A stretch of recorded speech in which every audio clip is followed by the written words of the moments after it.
दोस्तों हर एक अखबार ਦੀਆਂ ਸੁਰਖੀਆਂ ਦੇ ਵਿੱਚ ਸ਼ੁਮਾਰ ਹੈ ਮਹਾਰਾਸ਼ਟਰ ਪੋਲੀਟੀਕਲ ਕ੍ਰਾਈਸਿਸ ਕਿ ਮਹਾਰਾਸ਼ਟਰ ਦੀ ਸਰਕਾਰ ਜਿਹੜੀ ਹੈ ਉਹ ਗਿਰਨ ਵਾਲੀ ਹੈ ਔਰ ਇਹ ਵੀ ਕਿਹਾ ਜਾ ਰਿਹਾ ਹੈ ਕਿ ਮਹਾਰਾਸ਼ਟਰ ਦੇ ਸੀਐਮ ਜੋ ਉਦਵ ਠਾਕਰੇ ਨੇ ਉਹਨਾਂ ਨੇ ਸੀਐਮ ਹਾਊਸ ਜਿਹੜਾ ਉਹ ਖਾਲੀ ਕਰ ਦਿੱਤਾ ਹੈ। ਇਹਨਾਂ ਦੇ ਨਾਲ ਇੱਕ ਹੋਰ ਨਾਮ ਜੁੜਿਆ ਹੋਇਆ ਹੈ ਉਹ ਹੈ ਏਕਨਾਥ ਸ਼ਿੰਦੇ। ਦਰਅਸਲ ਇਸ ਦੇ ਪਿੱਛੇ ਇੱਕ ਨਿੱਕੀ ਜਿਹੀ ਸਟੋਰੀ ਹੈ ਉਹ ਇਹ ਕਿ 288 ਸੀਟਸ ਵਿੱਚੋਂ ਇੱਕ ਵੱਡਾ ਨੰਬਰ ਬੀਜੇਪੀ ਦੇ ਹਿੱਸੇ ਆਇਆ ਸੀ 106 ਸੀਟਾਂ ਦਾ पर सरकार शिव सेना आईएनसी ਦੇ ਨਾਲ और एनसीपी ਦੇ ਨਾਲ ਮਿਲ ਕੇ ਬਣਾ ਲੈਂਦੀ ਹੈ और एकनाथ शिंदे एक इस तरह ਦਾ ਨਾਮ ਇਸ शिव सेना ਦੇ ਨਾਲ ਜੁੜਿਆ ਹੋਇਆ ਹੈ और एकनाथ शिंदे ਇਹਨਾਂ ਦੀ ਹੀ ਪਾਰਟੀ ਦੇ ਇੱਕ ਵਿਧਾਇਕ ਨੇ ਜੋ ਪੀਡਬਲਿਊਡੀ ਦੇ ਵਿੱਚ ਇੱਕ ਮਿਨਿਸਟਰ ਸਨ और ਉਹ 56 ਵਿਧਾਇਕਾਂ ਦੇ ਵਿੱਚੋਂ 30 ਤੋਂ ਜ਼ਿਆਦਾ ਵਿਧਾਇਕ ਲੈ ਕੇ ਬੀਜੇਪੀ ਪ੍ਰਮੁੱਖ ਰਾਜ ਦੇ ਵਿੱਚ ਚਲੇ ਜਾਂਦੇ ਨੇ। ਪਹਿਲਾਂ ਗੁਜਰਾਤ ਉਸ ਤੋਂ ਬਾਅਦ ਅਸਮ ਤੇ ਹੁਣ ਕਿਹਾ ਜਾ ਰਿਹਾ ਕਿ ਉਹ ਅੱਜ ਸ਼ਾਮ ਤੱਕ ਬੰਬੇ ਪਹੁੰਚ ਜਾਣਗੇ। ਕੌਣ ਨੇ ਏਕਨਾਥ ਸ਼ਿੰਦੇ ਕਿ ਵਾਕਈ ਹੀ ਮਹਾਰਾਸ਼ਟਰ ਦੀ ਸਰਕਾਰ ਗਿਰ ਜਾਏਗੀ ਕੀ ਹੈ ਮਹਾਰਾਸ਼ਟਰ ਪੋਲੀਟੀਕਲ ਕ੍ਰਾਈਸਿਸ ਇਹਨਾਂ तमाम ਚੀਜ਼ਾਂ ਉੱਤੇ ਅੱਜ ਦੇ ਪ੍ਰੋਗਰਾਮ ਵਿੱਚ ਅਸੀਂ ਗੱਲਬਾਤ ਕਰਾਂਗੇ। ਦਾਨ ਮਿਊਟ ਦੇਖ ਰਹੇ ਹੋ ਤੁਸੀਂ ਮੈਂ ਗੁਰਨੀਤ ਹਾਂ ਤੁਹਾਡੇ ਨਾਲ ਅਦੀਬ ਅਜ਼ੀਜ਼ ਦੋਸਤੋ ਪ੍ਰੋਗਰਾਮ ਸੰਵਾਦ ਵਿੱਚ ਇੱਕ ਮਰਤਬਾ ਫੇਰ ਤੋਂ ਤੁਹਾਡਾ ਹਾਰਦਿਕ ਸਵਾਗਤ ਕਰਦੇ ਹਾਂ। ਇਸ ਖਾਸ ਡਿਸਕਸ਼ਨ ਵਿੱਚ ਅੱਜ ਸਾਡਾ ਸਾਥ देणगे सीनियर जर्नलिस्ट संजीव पांडे। बहुत बहुत स्वागत है दान म्यूट ते तुहाडा। सब तो पहला मैं आगाज़ इस पॉइंट तो करना चाहांगी कि साडा जो इंडिया का पोलीटिकल ढांचा है वो किधर नूं जा रहा है। साडी डेमोक्रेसी नूं किते ना किते खतरा है कि वार-वार यही चीज़ां वेखण नूं सामने आ रही हैं कि पहला करनाटक दे विच इस तरह होया, मध्य प्रदेश विच इस तरह होया, सरकार बनदी है ढह जाती है और इस तरह का मंजर जो है हुण दोबारा वेखण विच सामने आ रहा है। देखो जब अपोजिशन दी जो सेंटर में जो गवर्नमेंट है वो अपोजिशन की जो स्टेट में जो सरकार होंदी है उन्होंने टारगेट बहुत लंबे समय से कर रही है। अकेले बीजेपी ਨੂੰ ਤੁਸੀਂ ਇਹਦਾ ਦੋਸ਼ੀ नहीं ठहरा सकते कि बीजेपी के टाइम में फर्स्ट हो रहा है। कांग्रेस के टाइम में लंबे समय से अपोजिशन ਦੀ जो स्टेट में सरकार ਹੁੰਦੀ ਸੀ तो ਉਹਦੇ ਵਿੱਚ सेंटर गवर्नमेंट कहीं ना कहीं ਉਹਨੂੰ डिस्टर्ब करके अपनी सरकार ਬਣਾਉਣ ਦੀ ਕੋਸ਼ਿਸ਼ ਕਰਦੀ ਸੀ। तो ਉਹਦੇ ਵਿੱਚ ਇੱਕ बड़ा अच्छा हथियार ਹੁੰਦਾ ਸੀ प्रेसिडेंट रूल। लेकिन प्रेसिडेंट रूल इंदिरा गांधी के समय से पंडित नेहरू के टाइम में फर्स्ट टाइम वो यूज़ होया, केरल में होया सी use president rule. CPM communist की सरकार थी उत्थे। तो ये मतलब कि स्टेट में अपोजिशन दा किसी भी रीजनल पार्टी दा कोई भी अपोनेंट ग्रुप दा सरकार सेंटर नू बर्दाश्त नहीं होता। ये इंडियन फेडरल सिस्टम के लिए एक बड़ा क्वेश्चन है। इंडियन डेमोक्रेटिक सिस्टम के लिए भी शुरू से एक बड़ा क्वेश्चन रहा है कि असी इतना बड़ा एक क्लीयर कट संविधान में सब कुछ लिखा होने के बावजूद इलेक्टेड गवर्नमेंट को किवें डिस्टर्ब करना है। स्टेट द इलेक्टेड गवर्नमेंट एक लंबे समय से प्रॉब्लम रही है। लेकिन 2014 के बाद एक नया सिस्टम आया कि प्रेसिडेंट रूल लगाना सरकार लिए बड़ी ईजी इसलिए नहीं रहा कि बीच बीच में कई मसले सुप्रीम कोर्ट गए। सुप्रीम कोर्ट ने कुछ क्लियर कट मैंडेट भी दिता, क्लियर कट जजमेंट भी दिता। तो फिर स्टेट गवर्नमेंट कहने लग गई कि स्टेट गवर्नमेंट को डिस्टर्ब करने लिए एक नया तरीका आज़ाद किया गया। जो पहले तुसी देख रहे हो कि नॉर्थ ईस्ट में कुछ स्टेट गवर्नमेंट जो अपोजिशन दी सी वो सेंटर गवर्नमेंट ने वो टॉपल मतलब कि बीजेपी ने टॉपल किया, सेंटर गवर्नमेंट का बीजेपी ने टॉपल किया। फिर वो भी बाद तुसी देख लो कि दो बड़े मेजर स्टेट हाल फिलहाल में पिछले 2-3 साल अपोजिशन की सरकार गिराई गई, मध्य प्रदेश और कर्नाटक। दो बड़े इंपॉर्टेंट स्टेट्स थी। कर्नाटक में बीजेपी का बहुत बड़ा एक स्टेक है और मध्य प्रदेश में भी बहुत बड़ा स्टेक है। तो ये लेकिन यहाँ पे एक नया तरीका ईजाद किया गया, दल बदल एंटी डिफेक्शन लॉ तो बचन ली एक नया तरीका ईजाद किया गया क्योंकि एंटी डिफेक्शन लॉ में मेजोरिटी एमएलए का संख्या काफ़ी ज़्यादा चाहिए, 2/3 एमएलए का कम से कम डिसिडेंट होना ज़रूरी है जी। तो वो अगर संख्या बल नहीं आ रहा है तो ये बड़ी सेंट्रल गवर्नमेंट में जो रूलिंग पार्टी है उन्हें प्रॉब्लम आई कि फिर कैसे ये सरकार ਨੂੰ डिस्टर्ब किया जाए। तो वो सरकार डिस्टर्ब करने लिए इन्होंने नया तरीका ईजाद किया कि एमएलए तो रिज़ाइन करा दो। तो एमएलए तो मध्य प्रदेश में भी रिज़ाइन कराया गया, कर्नाटक में भी एमएलए तो रिज़ाइन कराया गया। तो ऑटोमेटिक है कि जो सरकार बहुत ही थिन मेजोरिटी जिस गवर्नमेंट स्टेट गवर्नमेंट के पास है अगर उत्थे 10-20 एमएलए भी टूट जान तो उन्होंने ऊपर एंटी डिफेक्शन लॉ लागू ना हो तो वो कहते रिजाइन कर दो। और रिजाइन करने के बाद एमएलए का भी एक कंडीशन है कि साडा कैरियर का की होगा, असी विधानसभा से अगर छोड़ भी देवांगे तो सानू टिकट दे देवांगे। ਬਾਕੀ और भी जो तुसी गेन चाहते हो सेंटर तो मिलूगा, तरह तरह के गेन होंगे ने, पॉलिटिकल ग्रुप्स ਨੂੰ गेन दे देंगे ने। तो वो हो गया। अब वही ये एपिसोड अब महाराष्ट्र में दोहराया जा रहा है कि, लेकिन यहाँ पे क्या है कि यहाँ पे तो बड़ी संख्या में एमएलए रिवोल्ट कर गए शिवसेना दे।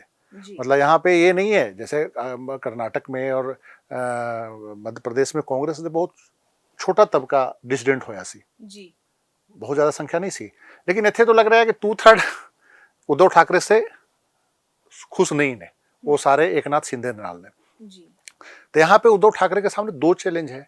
एक तो चैलेंज ये है कि सरकार बचाओ, दूसरे चैलेंज है पार्टी बचाओ, क्योंकि मेजोरिटी ऑफ एमएलए शिंदे नाल नजर आ रहे हैं फिलहाल। हालांकि अभी वो उद्धव ठाकरे ग्रुप चुपचाप वाच कर रहा है और चैलेंज भी किया है कि गुवाहाटी जाके क्यों लड़ रहे हो, तुसी बॉम्बे आओ फिर देखते हैं कि क्यों होता है, बतावांगे जी। और वो भी वो चैलेंज स्वीकार करके आ रहे हैं। अभी जो खबर आई है कि वो गुवाहाटी से चल चुके हैं, तो ये तो अभी मतलब कि पॉलिटिकल ड्रामा अगले 1 दिन 2 दिन 3 दिन अभी और होगा। बीजेपी बहुत संभल के गेम खेल रही है, क्योंकि बीजेपी नु एक तो है कि बीजेपी की बदनामी काफी हो गई है कर्नाटक में। बीजेपी महाराष्ट्र नु छोड़ नहीं सकती इतने आसानी से, लेकिन बीजेपी बदनामी से भी बच रही है कि भाई देखो साडा कोई लेना देना नहीं है, अगर साडे नाल कोई आना चाहता है तो असी की कर सकते हैं। देखो शिंदे साहब खुद ही कर रहे हैं कि सादा आइडियोलॉजिकल कोई कांग्रेस और एनसीपी नाल कोई जुड़ाव नहीं है, आइडियोलॉजिकल जुड़ाव नहीं है, आइडियोलॉजिकली असी डिफरेंट। देखो मध्य प्रदेश में जब सरकार गई सी तो वहां पे कांग्रेस के जो एमएलए टूटे सी उन्होंने बीजेपी नाल कोई आइडियोलॉजिकल कमिटमेंट नहीं सी, आइडियोलॉजिकल कोई जुड़ाव नहीं सी। वहां पे तो ये क्वेश्चन सी कि कांग्रेस किस तरह के एमएलए चुन के लेके आ रही है कि वो एमएलए एक ऐसे पार्टी नाल जुड़ रहे ने जो आइडियोलॉजिकली बीजेपी के अगेंस्ट ने। कर्नाटक में भी हो ऐसे, लेकिन यहाँ पे सरकार जब बनी थी तो ये क्वेश्चन बार बार उठ रहा सी कि शिवसेना की आइडियोलॉजी कांग्रेस और एनसीपी के नाल नहीं मिलती। तो कांग्रेस और एनसीपी के नाल जब शिवसेना की आइडियोलॉजी नहीं मिलती तो सिर्फ सीएम की कुर्सी ली उद्धव ठाकरे ने समझौता किया सी। वो बीजेपी से भी उस सीएम की कुर्सी मांग रहे सी, अगर बीजेपी भी दे देंदी तो उद्धव ठाकरे बीजेपी नाल चले जाते। तो यहाँ पे आइडियोलॉजिकल कमिट जो वो है आइडियोलॉजी के अगेंस्ट एक समझौता होया है, जो एकनाथ शिंदे का स्टैंड है कि कांग्रेस और एनसीपी नाल साडा कोई आइडियोलॉजिकल। हालांकि शिंदे साहब 2.5 साल बाद ये बात बोल रहे हैं, मतलब कि 2.5 साल तक कोई आइडियोलॉजिकल वो नहीं सी। तुसी सरकार में उसी समय रिवोल्ट कर दे कि नहीं जी साडा कोई लेना देना नहीं है। और शिंदे साहब वो लीडर ने जो बाला साहब ठाकरे के टाइम से सेकंड इन कमान रहे, बड़े पुराने लीडर है।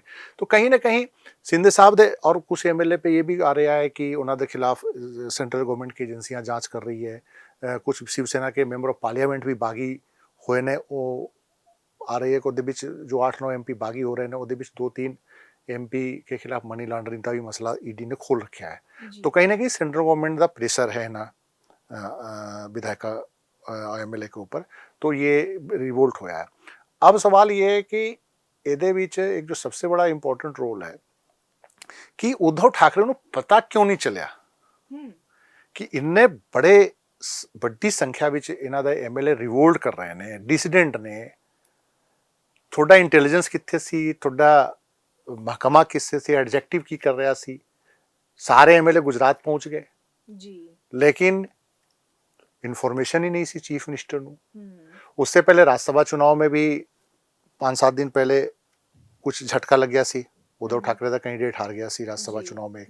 एमएलसी चुनाव में इन्होंने कांग्रेस को एक कैंडिडेट को सपोर्ट किया थी, वो हार गया, वो शिवसेना के डिसिडेंट कुछ, और बीजेपी को उम्मीद से ज्यादा वोट मिले।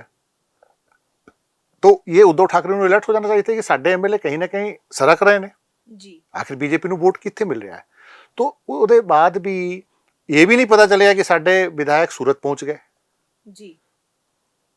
तो वो जो गनमैन जनरली क्या होता है एमएलए के साथ, जो गनमैन चल रहा है या ड्राइवर, एक पूरा का पूरा काफिला होता है, पूरा नहीं, वही इंटेलिजेंस का भी रोल करते हैं। उन्होंने एक ड्यूटी ये भी होता है सरकार की तरफ से कि ये साडा एमएलए कितने जा रहा है। अपोजिशन के जो एमएलए नाल भी जो गनमैन होता है, ड्राइवर होता है, उन्होंने एक ड्यूटी होती है कि वो अपने डिपार्टमेंट में इन्फॉर्म करे कि गनमैन इधर जा रहा है, साडा विधायक इधर जा रहा है, वो जा रहा है, कितने कितने नाल मिल रहा है, क्या मिल रहा है, ये इन्फॉर्मेशन एक पास होती है। और जनरली गनमैन और ड्राइवर की ये ड्यूटी होती है, बंदे वही लगाए जाते हैं जिन्होंने एक ड्यूटी और भी होती है कि तू एमएलए की सुरक्षा के नाल नाल ओदी पूरी गतिविधि ਨੂੰ वाच करके, ओदी पूरी जो एक्टिविटी ਨੂੰ वाच करके रिपोर्ट पुलिस डिपार्टमेंट ਨੂੰ ਦਿੰਦੀ ਹੈ, सीआईडी महकमा ने ਦਿੰਦੀ है, सीआईडी महकमा फिर आगे चीफ मिनिस्टर ਨੂੰ ब्रीफ करता है। तो उद्धव ठाकरे तो बहुत बड़ा फेलियर हो रही है कि थोड़े को इन्फॉर्मेशन ही नहीं है कि थोड़े 46 एमएलए बागी हो गए, 45 एमएलए बागी हो गए, पहले 20 हो गए, फिर एक दिन, दूसरे दिन, तीसरे दिन फिर थोड़े 9 एमपी बागी हो गए। मीन्स की एडमिनिस्ट्रेशन पे थोड़ी पकड़ नहीं सी, टोटली एडमिनिस्ट्रेशन फेल सी। तो ये एक बहुत बड़ा उद्धव ठाकरे के ऊपर फेल्योर है। अब वो अगले एक दो दिन में अब सारा कुछ डिपेंड करता है महाराष्ट्र में कि जो निचले लेवल पे, ग्राउंड लेवल पे वर्कर ने, शिवसेना के जो वर्कर ने जिन्हों का जुड़ाव शिवसेना या बाल ठाकरे नाल रहा है जी, उन्हों का की रिएक्शन होता है। बेसिकली ये दोनों ग्रुप ऑफ वाच कर रहा है, वो उद्धव ठाकरे भी वाच कर रहे हैं, वो शिंदे भी वाच कर रहे हैं जी। और अगले 2 दिन 3 दिन में वो वर्कर की करेंगे, उन्हों का की प्रेशर होगा, ये बहुत कुछ डिपेंड करेगा। एकनाथ शिंदे ਦੇ ਗਰੁੱਪ ਦੀ ਜੇਕਰ ਅਸੀਂ ਗੱਲ ਕਰੀਏ ਤਾਂ ਇਹ ਆਪਣੇ ਆਪ ਦੇ ਵਿੱਚ ਇੱਕ ਬੜਾ ਮਜ਼ੇਦਾਰ ਵੀ ਹੈ ਇਸ ਚੀਜ਼ ਨੂੰ ਲੈ ਕੇ ਡਿਸਕਸ ਕਰਨਾ ਕਿ ਉਹ ਕਹਿ ਰਹੇ ਹਨ ਕਿ ਅਸੀਂ ਬੀਜੇਪੀ ਵਿੱਚ ਸ਼ਾਮਿਲ ਨਹੀਂ ਹੋਣਾ, ਸਿਰਫ ਅਸੀਂ ਚਾਹੁੰਦੇ ਹਾਂ ਕਿ ਸ਼ਿਵ ਸੈਨਾ ਦਾ ਟੈਗ ਵੀ ਸਾਡੇ ਉੱਤੇ ਰਹੇ, ਪਰ ਅਸੀਂ ਚਾਹੁੰਦੇ ਹਾਂ ਕਿ ਸ਼ਿਵ ਸੈਨਾ ਦੇ ਨਾਲ ਮਿਲ ਕੇ ਅਸੀਂ ਸਰਕਾਰ ਬਣਾਈਏ। ਤਾਂ ਇਸ ਉੱਤੇ ਮਾਫ ਕਰਨਾ ਕਿ ਬੀਜੇਪੀ ਦੇ ਨਾਲ ਮਿਲ ਕੇ ਅਸੀਂ ਸਰਕਾਰ ਬਣਾਈਏ। ਤਾਂ ਕੀ ਕਹਿਣਾ ਚਾਹੋਗੇ ਇਸ ਤੇ? देखो मेरी गल सुनो, एकनाथ शिंदे बेसिकली बहुत सीनियर लीडर ने शिवसेना दे जी, और ऑटोमेटिक है कि सेंटर का प्रेशर एक बहुत बड़ी चीज होती है जी, ठीक है कि नहीं। तो वो आइडियोलॉजिकल कमिटमेंट के साथ साथ और भी बहुत सारे बैकडोर गेन होंगे ने जी। तो शिंदे साहब ने वो भी नजर हो रहा है। देखो शरद पवार ने एक गेम फेंकी, एक मतलब कि चाल चली पिछले 2 दिनों ਵਿੱਚ उन्होंने उद्धव ठाकरे ਨੂੰ सलाह दी कि ਤੁਸੀਂ शिंदे ਨੂੰ ही सीएम बना दो, ठीक है। अब शिंदे ਨੂੰ सीएम ਦਾ प्रपोजल रख के शरद पवार ने एक तीर से 2 शिकार किया। एक शिकार ये किया कि शिंदे जो बीजेपी के पाले में बैठा हुआ है वो बीजेपी के सामने एक कंडीशन रखे कि देखो मैंने वो सीएम बनाने लिए तैयार ने। ये मतलब कि बहुत सोची समझी एक सोच के तहत ये शरद पवार ने गेम फेंकी। दूजा शरद पवार का जो एक इंपॉर्टेंट जो रोल है कि शरद पवार भी बहुत सीनियर लीडर ने, लेकिन शरद पवार बड़े इस मामले में अभी उन्होंने गतिविधि नू सब बड़ी शक के दायरे में देख रहे हैं कि क्या शरद पवार की सहमति से भी शिंदे ऐसा कर रहा है। उसका 2 कारण है। एक तो जो होम डिपार्टमेंट है वो एनसीपी को है जी, तो होम डिपार्टमेंट के अंदर पुलिस डिपार्टमेंट, खुफिया डिपार्टमेंट सारा होता है। तो वो डिपार्टमेंट की इंफॉर्मेशन सीएम को नहीं गई जी। हो सकता है शरद पवार को ये इंफॉर्मेशन हो कितने विधायक बागी हो रहे हैं। ये भी खबर आई कि पिछले 1-2 महीने में शरद पवार ने उन्होंने अलर्ट किया सी जी कि थोड़े विधायक ही इधर उधर होंगे, तुसी देख लो। तो उद्धव ठाकरे की या तो एरोगेंसी बहुत ज्यादा है, उद्धव ठाकरे और उन्होंने जो एक बेटा है आदित्य ठाकरे, उन्होंने एरोगेंसी ज्यादा है। तीसरा एक बहुत बड़ा मसला है कि कॉर्पोरेट सेक्टर का क्या रोल है। बॉम्बे आर्थिक राजधानी है मुल्क का और देश के बड़े बड़े कॉर्पोरेट के ऑफिस वही है जी। तो महाराष्ट्र को सिर्फ महाराष्ट्र से ना लो, महाराष्ट्र एक कोस्टल स्टेट है। कोस्टल स्टेट होने के नाते एक तो इंपॉर्टेंस बहुत बढ़ जाता है। लैंडलॉक स्टेट नहीं है पंजाब की तरह या हरियाणा की तरह। कोस्टल स्टेट भी वो है, वेस्ट एशिया से जुड़े हुए कोस्टल स्टेट है ठीक है कि नहीं। प्लस सारे कॉर्पोरेट की राजधानी, इंडस्ट्रियल बहुत बड़ा बेल्ट, सबसे ज्यादा जीएसटी उत्थों आता है, सबसे ज्यादा इनकम टैक्स का कलेक्शन उत्थों है। तो कोई भी सरकार ये नहीं चाहोगी कि साढ़े हाथ से सत्ता जाए, चाहे शरद पवार हो, चाहे उद्धव ठाकरे हो, चाहे भारतीय जनता पार्टी हो। लाई इस बात गलती है जी कि कोई भी इकोनॉमिक रिच स्टेट नु कोई भी पॉलिटिकल पार्टी छोड़ना नहीं चाहती जी, ठीक है कि नहीं। अब इस बीच शिंदे का भी एक मतलब कि अब बीजेपी से अगर कोई समझौता होगा शिंदे का शिवसेना का, तो शिंदे इतनी आसानी से कोई बहुत छोटे मोटे पोर्टफोलियो पे मानने वाले बंदे नहीं है। मतलब कि अगर चीफ मिनिस्टर बीजेपी का तो कम से कम डिप्टी सीएम और इंपॉर्टेंट मिनिस्ट्री जी, उसके बिना काम नहीं चलना। लेकिन अभी फिर भी उसके बावजूद देखो बीजेपी बहुत एक्टिव नहीं है, बीजेपी भी बहुत कुछ वाच कर रही है। कहीं बीजेपी भी एक कहावत है ना कि दूध का जला हुआ छाछ भी फूक फूक के पीता है। तो बीजेपी चूंकि पिछली बार क्या होया सी तो याद होगा कि शरद पवार के भतीजा अजीत पवार शामिल हो गया सी बीजेपी कैंप में, मंत्री भी बन गया और वो देवेंद्र फडणवीस जो है चीफ मिनिस्टर भी शपथ भी ले लिता सी फडणवीस ने। ਜੀ ये उद्धव ठाकरे अभी पीछे ही गल कर रहे हैं, जब उद्धव ठाकरे सीएम बने से उन्होंने उद्धव ठाकरे के सीएम बनने तो 2 दिन 3 दिन पहले फडणवीस ने सुबह सुबह शपथ दिलाया गया सी, और वो शरद पवार के भतीजे अजीत पवार के सपोर्ट से दिलवाया गया से। अजीत पवार भी साथ में मंत्री पर थे, और 2 दिन बाद अजीत पवार फिर वापस आ गए। वो बहुमत सिद्ध नहीं हो पाया, और बहुमत सिद्ध होने की स्थिति नहीं आई, फडणवीस ने जाना पड़ेगा। तो बीजेपी ने अभी भी ये डर है, एक बड़ा अंदेशा है कि ये जो विधायक बागी ने क्या रियली में बीजेपी के साथ चलेंगे कि कुछ और नेगोशिएशन करेंगे, कुछ और तोल मोल करेंगे, कुछ और अपने एजेंडा नु सामने लेके आएंगे। तो बीजेपी पूरा ठोक बजा के अभी चल रही है। देखो ये तो इसमें कोई शक नहीं है कि बीजेपी की पूरी बैकिंग है। ये सारे विधायक राजस्थान नहीं गए, ये सारे और किसी स्टेट से नहीं गए, पहले गुजरात गए, गुजरात से दूर गुवाहाटी ले जाके गए, ठीक है कि नहीं, दिल्ली भी लेके नहीं आए। सेकंड ये कि ये उद्धव ठाकरे की नु ये सोचना चाहिए सी कि पहले मध्य प्रदेश नु टॉपल किया गया, कर्नाटक नु भी टॉपल किया गया, राजस्थान में कोशिश की गई सी। राजस्थान में अशोक गहलोत नु पता सी कि साडे सरकार नु डिस्टर्ब करनगे। राजस्थान में जैसे ही ये सुगबुगाहट हुई सी ये पूरे के पूरे मसले दा, तो राजस्थान गवर्नमेंट ने की किया सी कि सारे बॉर्डर पहले ही सील करता सी, राजस्थान से बाहर निकलन दे, सारे बॉर्डर सील सी। जितने विधायक उन्होंने संपर्क में सी सारे दा टेलीफोन टेप हो रहा सी, 1-2 के खिलाफ एंटी करप्शन ब्यूरो में कंप्लेन भी चला गया। तो वो सारे विधायक डर गए। वो एक अशोक गहलोत ने अपनी सरकार बचा ली, बड़ी मुश्किल से बचाई, न तो उस समय भी सचिन पायलट दा रिवोल्ट हो गया सी और सरकार दारी सी। तो ये 3 स्टेट दे इतने बड़े एपिसोड देखने के बाद भी उद्धव ठाकरे नु कौन से ऐसे ओवर कॉन्फिडेंस सी जो उन्होंने इस पोजीशन पे ले आया। ये बड़ा एक दिलचस्प बात है जो प्रैक्टिकल पॉलिटिक्स के भाषा में तुसी बोलो तो। और शरद पवार का भी क्या गेम चल रहा है, देखो अभी शरद पवार का गेम नु समझना बड़ा मुश्किल है जी। वो किधर जाएंगे, क्या खेल कर रहे हैं। देखो कांग्रेस इतना खेल नहीं कर रही है, कांग्रेस का भी क्लियर कट है कि नहीं असी अभी सरकार चलाना चाहते हैं।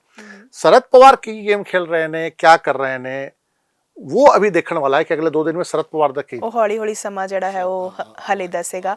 ਤੇ ਤੁਸੀਂ ਕੀ ਸੋਚਦੇ ਹੋ ਕਿ ਉद्धਵ ਠਾਕਰੇ ਨੂੰ ਹਲੇ ਬਿਲਕੁਲ ਜੋ ਰਸਤੇ ਵਿੱਚੋਂ ਹਟਾ ਦਿੱਤਾ ਗਿਆ ਹੈ? ना ना बिल्कुल नहीं। देखो मैं फिर कह रहा कि ये सारा रिएक्शन देखना पड़ेगा कि शिवसेना का जो वर्कर है, देखो शिवसेना के बीजेपी सारे नु छेड़ सकती है किसी भी स्टेट में। बीजेपी नु कहीं ना कहीं शिव सैनिक से बहुत डर लगता है, क्योंकि बहुत वायलेंट इन्हों का वर्कर है। बीजेपी के वर्कर या बीजेपी के लीडर शिव सैनिका नाल ज्यादा सीधा पंगा लेने के विश्वास नहीं रखते। जैसे कांग्रेस की सरकार गिरा, उन्हें पता है कांग्रेसी वर्कर आराम पसंद होंगे ने, वायलेंट नहीं होंगे, एसी कमरे में रहते हैं, वो ज़्यादा पंगा नहीं ले सकते। बाकी और भी कोई रीजनल पार्टी उतना। शिव सैनिक और जो शिवसेना का जो एक ढांचा है वो ढांचा वायलेंट भी है और खतरनाक भी है, मॉब मेंटलिटी भी है जी। शिव सेना ਦੇ ਢਾਂਚੇ ਦੇ ਗੱਲ ਕਰਾਂਗੇ, ਜੋ ਉद्धਵ ਠਾਕਰੇ ਦੇ ਪਿਤਾ ਸਨ ਇਵਨ ਹੈਗੇ ਨੇ, ਤਾਂ ਉਹਨਾਂ ਨੇ ਹੀ ਇਸ ਦੀ ਸਥਾਪਨਾ ਕੀਤੀ ਸੀ, ਬਾਲ ਸਾਹਿਬ ਠਾਕਰੇ। ਤਾਂ ਇਹ ਬਾਲਾ ਸਾਹਿਬ ਠਾਕਰੇ ਨੇ, ਤਾਂ ਕੀ ਸੋਚਦੇ ਹੋ ਕਿਵੇਂ ਇਸ ਨੂੰ ਬਣਾਇਆ ਗਿਆ, ਇਸ ਦਾ ਇਤਿਹਾਸ ਕੀ ਹੈ, ਇਸ ਦੀ ਹਿਸਟਰੀ ਕੀ ਰਹੀ? देखो ये तो इन्हों का क्लियर कट एक आइडियोलॉजिकल हिंदुत्व वाली शुरू से रही है जी। लेकिन बेसिकली शिवसेना मराठा पॉलिटिक्स और महाराष्ट्र की पॉलिटिक्स, शिवाजी के नाम पे बेसिकली शिवसेना है। वो भगवान शिव पे नहीं है, वो महाराष्ट्र के शिवाजी के नाम पे शिवसेना है। इन्हों दे आइडियोलॉजिकल कमिटमेंट 2 है, फर्स्ट मराठा, महाराष्ट्र और हिंदुत्व। इसी आइडियोलॉजी पे शुरू से चलते रहे हैं। और जो इन्हों का जो बेस है बॉम्बे के आसपास, और जो बॉम्बे से नीचे कोंकण बेल्ट में इन्हों का काफ़ी ठीक ठाक बेस है। उधर जो मराठवाड़ा बेल्ट और जहाँ पे शरद पवार दा पार्टी उस एरिया में कमज़ोर ने, विदर्भ में भी कमज़ोर ने, विदर्भ में बीजेपी भी स्ट्रॉन्ग है और दूसरे बीजेपी कांग्रेस इस एरिया में। इन्हों का एक प्रॉपर एरिया है जो बॉम्बे के आसपास या कोंकण एरिया जो महाराष्ट्र का है, वहाँ पे बहुत प्रभाव है। और वहाँ पे बड़े ऑर्गेनाइज ने शिवसेना। इन्हों का कोई सिस्टम शाखा का भी, इन्हों का सिस्टम भी शाखा प्रमुख, इस तरह से बड़ा मतलब कि इन्हों का सिस्टम है, बड़ा ऑर्गेनाइज वे में काम करते हैं। और थोड़ा सा वायलेंट वर्कर ने इन्होंने ऑर्गेनाइज होके हंगामा कर देना, मारपीट कर देना, इस तरह का इन्हों का वर्कर का एक कल्चर है। तो सारे पार्टियां कोई बहुत ज़्यादा डायरेक्ट कन्फ्रंटेशन लेने से शिवसेना में विश्वास नहीं रखती। चाहे कांग्रेस के भी राज रहा है जब भी, तो शिव सैनिकों पर तुम देखे हो गए कि जब चाहे कांग्रेस पे बड़े लंबे समय उत्थे राज रहा, 1990 के बाद बहुत लंबे समय तक कांग्रेस ਦਾ ਰਾਜ ਰਿਹਾ ਕਾਂਗਰਸ ਐਨਸੀਪੀ ਦਾ ਗਠਬੰਧਨ ਰਿਹਾ ਉੱਥੇ शिव सेना ਨੂੰ डायरेक्ट ਇਹਨਾਂ ਨੇ कभी नहीं छड़िया इन्होंने तो ये इन्हों का वर्कर का भी 2-3 दिन में देखना होगा कि की सिचुएशन होगी जो महाराष्ट्र से में जो उन्होंने एमएलए गुवाहाटी से आने तो उन्होंने बाद ਪਾਂਡੇ ਜੀ ਐਂਟੀ ਡਿਫੈਕਸ਼ਨ ਲਾਅ ਦਾ ਹੁਣ ਮਤਲਬ ਕੀ ਰਹਿ ਗਿਆ ਤੁਹਾਨੂੰ ਲੱਗਦਾ ਨਹੀਂ ਕਿ ਹੁਣ ਦੁਬਾਰਾ ਉਹਦੇ ਵਿੱਚ ਅਮੈਂਡਮੈਂਟ ਹੋਣੀ ਚਾਹੀਦੀ ਹੈ देखो एंटी डिफेक्शन ला लॉन्च एक बहुत बड़ा रोल सी हरियाणा का जी आया राम गया राम एक एमएलए 2 बजे इधर है शाम को 6 बजे उधर चला गया फिर 8 बजे इधर चला गया तो ये सारी चीज़ों को रोकने के लिए एंटी डिफेक्शन ला राजीव गांधी के टाइम में लाया गया सी जी धीरे धीरे एंटी डिफेक्शन लाया लग गया कि हाँ ये बीच अब कुछ ठीक रहूगा आगे रुक जाऊगा लेकिन वो फिर है कि वो भी संख्या का कुछ इस तरह से लिमिटेशन सी कि उससे ज़्यादा संख्या में होने के बाद वो टूटन लग गए फिर वाजपेयी ने एक कमिटमेंट की थी कि नहीं कम से कम 2/3 होना चाहिए था तभी वो मान्यता मिलूगा अब तो अगर उतना नहीं होता है तो रूलिंग पार्टी ने दूसरा हिसाब किताब निकाल लेता है कि रिजाइन करा दो डिफेक्शन ला लागू ही नहीं होगा सदस्यता जाने से पहले रिजाइन ही करा दो और दोबारा चुनाव करवा लो उस एरिया में पहले गवर्नमेंट नु माइनॉरिटी में लान ली ये जरूरी नहीं है कि वो पार्टी वीव के अगेंस्ट जाके वोट करन वो पहले ही रिजाइन कर दे विधानसभा स्पीकर नु अपना सौंप दे कि मैं जी सदस्यता मेरा समाप्त समझो मैं मेंबर नहीं रहना चाहता तो ऑटोमेटिक है कि जो गवर्नमेंट मार्जिन पे है जैसे पंजाब में अभी नहीं हो सकता पंजाब में सरकार नु माइनॉरिटी में लान ली कम से कम कितने एमएलए चाहिए 30 एमएलए लेकिन जहां पे 2 आदमी 3 एमएलए 4 एमएलए 5 एमएलए से काम चल रहा है तो वहां पे 5 एमएलए अगर एंटी में सरकार गिर सकती है लेकिन वो 5 एमएलए अगर सरकार के खिलाफ जाएंगे तो उन्होंने मेंबरशिप चला जाएगा वो कहते कोई नहीं वो छड्डो तुसी रिजाइन कर दो दोबारा इलेक्शन होगा तो टिकट दे देवांगे कुछ मॉनेटरी बेनिफिट भी हो जाता है रिजाइन करे वाले नु तो ये एक नया आ गया तो अब ये फिर डिस्कशन चल रहा है कि फिर फायदा की होया सरकार गिना लिए तो इसलिए लाया गया कि बीच में सरकार डिस्टर्ब ना हो एमएलए फ्लोर क्रॉस ना करन इधर से उधर ना जान एमपी इधर से उधर ना जान तब उन्होंने एक नया डिस्कशन ये चल रहा है कि फिर एक काम करो कि जो 5 साल ली वो पार्टी छड्डेगा नहीं अगर छड्डेगा तो फिर अगले 10 साल तक उन्होंने पॉलिटिकल जो प्रोसेस या पॉलिटिकल जो एक लाइफ से उन्होंने बाढ़ करो ना वो विधानसभा लड़ पाए ना लोकसभा लड़ पाए ना राज्यसभा मेंबर बन सके अब तो यही उपाय है कि भाई अगर तू रिजाइन दो तुसी दोगे या तुसी बीच में ही पार्टी छोड़ के जा रहे हो मेंबरशिप छोड़ रहे हो तो फिर ठीक है जब मेंबरशिप छोड़ ही रहे हो तो फिर अगले 10 साल तक आप विधानसभा से तुसी ना हो जरूरत की है भाई जनता ने वोट दिता इलेक्शन प्रोसेस होया एक विधानसभा के इलेक्शन में कम से कम 50 लाख 1 करोड़ 2 करोड़ 3 करोड़ 4 करोड़ रुपए तक सरकारी मशीनरी तक खर्च होता है गड्डी लगती है बूथ पे जाते ने अफसर जाते ने बैलेट पेपर जाता है ईवीएम जाता है वो मशीनरी पूरी की पूरी लगती है तो खर्चे का मतलब कि वो टैक्स पेयर का मनी है और उस पर सरकार अगर कोई रिजाइन कर दे फिर इलेक्शन हो देखो किसी की डेथ हो जाए एमएलए अलग बात है वो डिफरेंट थिंग है लेकिन आप तुसी जानबूझ के रिजाइन करके बीच में ही किसी सरकार को गिरा रहे हो एजेंडा भी है कि सरकार गिराना है बिल्कुल ये नहीं कि तुसी दिल से करो कि नहीं जी यहाँ तो विधानसभा में तो कुछ होता ही नहीं जी ये तो फालतू के खर्चा है मैं नहीं रहना चाहता ये बात अलग है नैतिकता के बल पे मोरल के बल पे मोरल तो कोई है नहीं वो तो तुसी 15 एमएलए इसलिए जा रहे हो कि ये जो जिस पार्टी नाल जिस सरकार है उन्होंने माइनॉरिटी मिलाना है वो सरकार गिरानी है तो इसका मतलब है कि तुसी जनता को भी धोखा दे रहे हो सरकार को भी धोखा दे रहे हो पार्टी को भी धोखा दे रहे हो तो फिर पॉलिटिकल सिस्टम में रहने का थोड़ा कोई हक नहीं है बिल्कुल और एक आखिरी सवाल ये है और एक ओवरऑल आप इनू डिस्कशन ਨੂੰ ਹੁਣ ਖਤਮ ਕਰਨ ਵਾਲੇ ਪਾਸੇ ਜਾਵਾਂਗੇ ਕਿ ਜੇਕਰ ਇਸੇ ਤਰ੍ਹਾਂ ਸਰਕਾਰ ਗਿੱਟਦੀ ਰਹੀ ਔਰ ਇਹੀ ਕੁਝ ਹੁੰਦਾ ਰਿਹਾ ਜਿਵੇਂ ਹੁਣ ਪਹਿਲਾਂ ਹੋਇਆ ਹੈ ਕੁਝ ਸਾਲਾਂ ਦੇ ਵਿੱਚ ਤਾਂ ਫਿਰ ਪਬਲਿਕ ਦੇ ਹੱਕ ਕਿੱਥੇ ਨੇ ਜਿਹੜੇ ਲੋਕ ਵੋਟ ਪਾਉਂਦੇ ਨੇ ਸਮਾਂ ਕੱਢਦੇ ਨੇ ਤਾਂ ਉਹਨਾਂ ਦੇ ਹੱਕ ਕਿੱਥੇ ਰਹਿ ਜਾਂਦੇ ਨੇ देखो जनता तो हर पासे एक कहो कि बेवकूफ़ी बनती है जी देखो पहले तो पॉलिटिकल सिस्टम में कोई एमएलए बंदा है 5,000 वोट से जी कोई जीते एमएलए तो 30,000 उदय अगेंस्ट आ गया तो 30,000 वोटर तो खुश हो जाता है गया ये भाग गया छोड़ के जी ठीक है कि नहीं लेकिन वो 35,000 वोटर जिन्होंने वोट दिता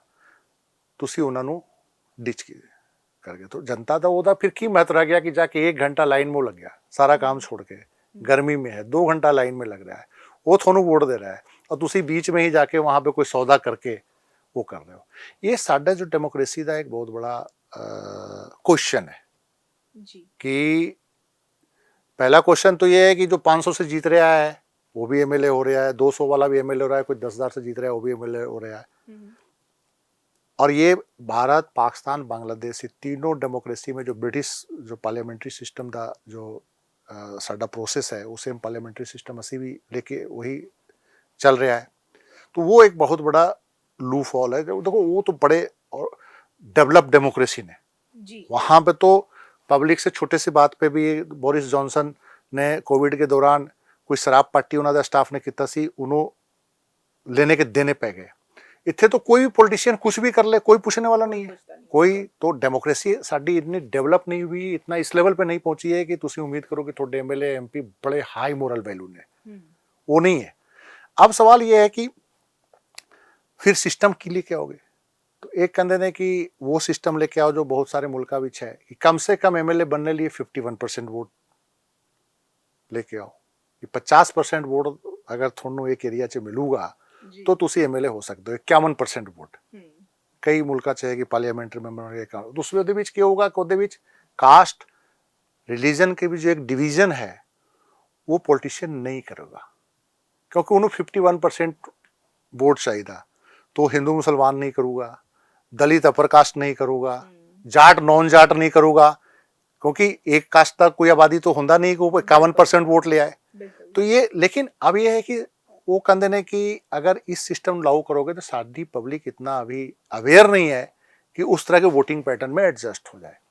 तो इंडियन डेमोक्रेसी, पाकिस्तानी डेमोक्रेसी, वो अगर तुसी कहोगे थोड़ी डेमोक्रेसी पाकिस्तान से बहुत बढ़िया है तो भूल जाओ। ये थोड़ी डेमोक्रेसी, पाकिस्तानी डेमोक्रेसी इस समय सेम पेज पे है, सेम पोजीशन में है। उत्थे भी एमएलए एमपी टूट रहे हैं। पाकिस्तानी पंजाब में वो सरकार चली गई उस्मान बुज़दार की, फिर वो नवाज शरीफ का भतीजा उत्थे सीएम बन गया, हमजा।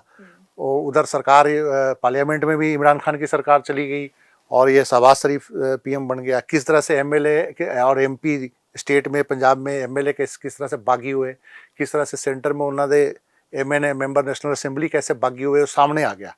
ये सब कुछ खेल, हर तरह का खेल होया। साढ़े यहाँ सेम खेल हो रहा है। असी ये कहिए कि पाकिस्तानी डेमोक्रेसी तो बहुत घटिया है जी और साड़ी डेमोक्रेसी बहुत अच्छा है।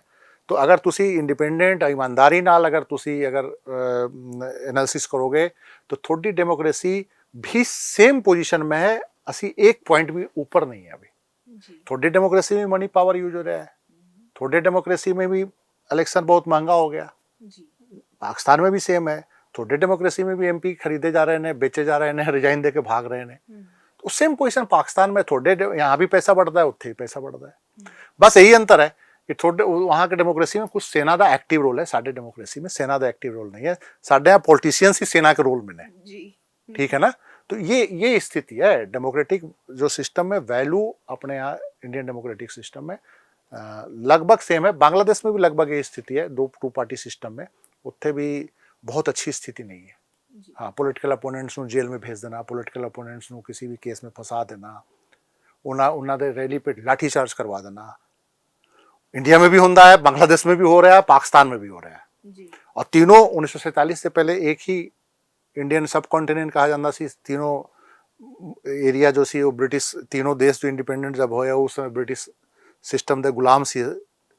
वही सिस्टम इन्होंने बाद में अपनाया, उसी सिस्टम का वो पार्ट चल रहा है। कोई बहुत अच्छी स्थिति नहीं है इंडियन डेमोक्रेसी का। बस ये है कि कभी लगता है कि थोड़ा सा ठीक हो रहा है, कभी लगता है कि बहुत ही खराब हो रहा है। जी, बहुत बहुत शुक्रिया ਤੁਸੀਂ ਸਟੂਡੀਓ 'ਚ ਆਏ, ਸਾਡੇ ਨਾਲ ਗੱਲਬਾਤ ਕੀਤੀ। ਦਰਸ਼ਕੋ, ਉਮੀਦ ਕਰਦੇ ਹਾਂ ਕਿ ਅੱਜ ਦੀ ਇਹ ਡਿਸਕਸ਼ਨ ਤੁਹਾਡੇ ਸਾਰਿਆਂ ਵਾਸਤੇ ਲਾਹੇਵੰਦ ਰਹੀ ਹੋਏਗੀ। ਡੈਮੋਕ੍ਰੇਸੀ ਦਾ ਅਸਲ ਰੂਪ ਜਿਹੜਾ ਹੈ ਉਹ ਅਸੀਂ ਹੂਬਹੂ ਤੁਹਾਨੂੰ ਦਿਖਾਉਣ ਦੀ ਕੋਸ਼ਿਸ਼ ਕੀਤੀ ਹੈ। ਸਾਨੂੰ ਆਪਣੇ ਪੰਜਾਬ ਤੋਂ ਉੱਪਰ ਉੱਠ ਕੇ, ਆਪਣੇ ਦੇਸ਼ ਤੋਂ ਉੱਪਰ ਉੱਠ ਕੇ ਪੂਰੇ ਵਰਲਡ ਦੀ ਪੋਲਿਟਿਕਸ 'ਤੇ ਇੱਕ ਚੁੰਝ ਚਾਤੀ ਜਿਹੜੀ ਹੈ ਉਹ ਮਾਰਨੀ ਲਾਜ਼ਮੀ ਹੋਏਗੀ। ਇਹ ਬਹੁਤ ਜ਼ਰੂਰੀ ਹੈ ਜੇਕਰ ਅਸੀਂ ਚੀਜ਼ਾਂ ਨੂੰ ਬਾਰੀਕੀ ਦੇ ਨਾਲ ਸਮਝਣਾ ਹੈ। ਉਮੀਦ ਹੈ ਤੁਸੀਂ ਅੱਜ ਦਾ ਪ੍ਰੋਗਰਾਮ ਪਸੰਦ ਕੀਤਾ ਹੋਏਗਾ। ਮੈਨੂੰ ਗੁਰਨੀਤ ਨੂੰ ਤੇ ਸੰਜੀਵ ਪਾਂਡੇ ਹੋਰਾਂ ਨੂੰ ਦਿਓ ਇਜਾਜ਼ਤ। ਪ੍ਰੋਗਰਾਮ ਇੱਥੇ ਖਤਮ ਕਰਨ ਦੀ ਬਹੁਤ ਬਹੁਤ ਧੰਨਵਾਦ, ਸ਼ੁਕਰੀਆ।